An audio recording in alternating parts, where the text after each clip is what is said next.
से बोलिए सरस्वती माता की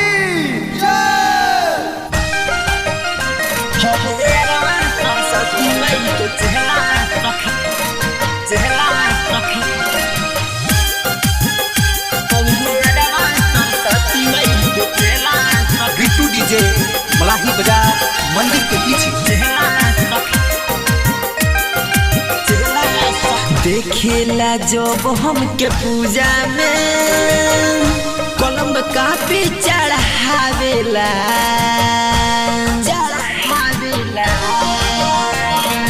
देखेला जब हमके पूजा में कलम कापी चढ़ावेला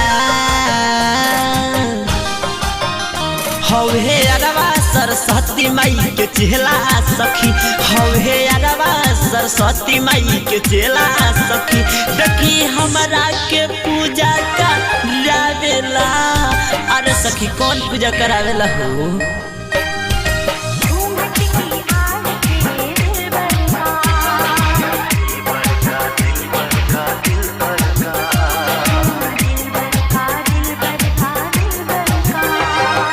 देखेला जब हमके पूजा में कलम कापी चढ़ावेला हवे अरवा सरस्वती माई के चेला सखी हवे अरवा सरस्वती माई के चेला सखी देखी हमरा के पूजा करावेला।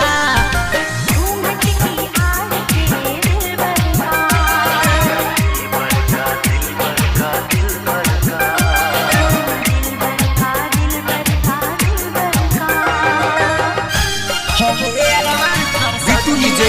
मलाही बाजार मंदिर के पीछे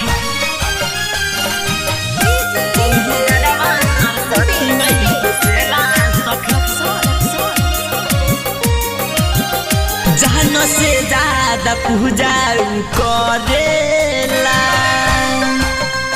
उनका के सखी बड़ी मानेला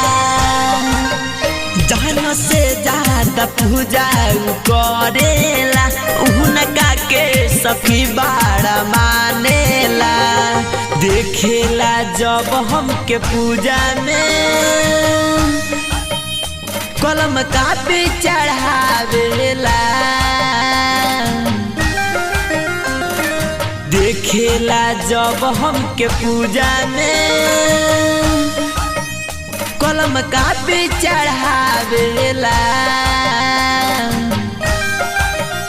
हवे अरवा सरस्वती माई के चेला सखी हवे अरवा सरस्वती माई के चेला सखी देखी हमरा के पूजा करावेला।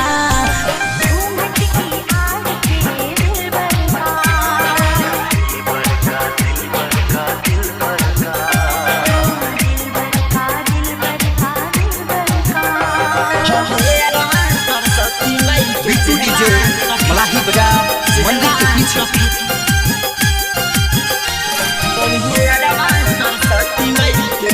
भइल बाटे दीपकवा दीवाना हो आजला कह के पूजा बहाना हो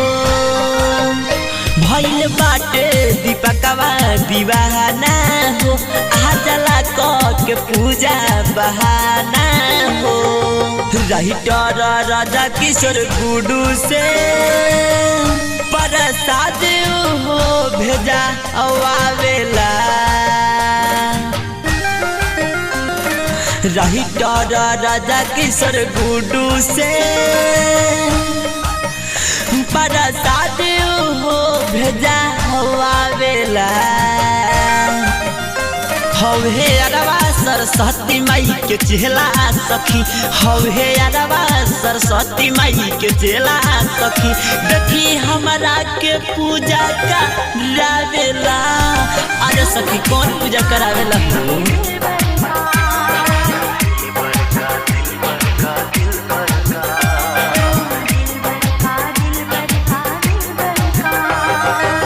जिला recording studio Motihari. Contact number 9123 12 12 58।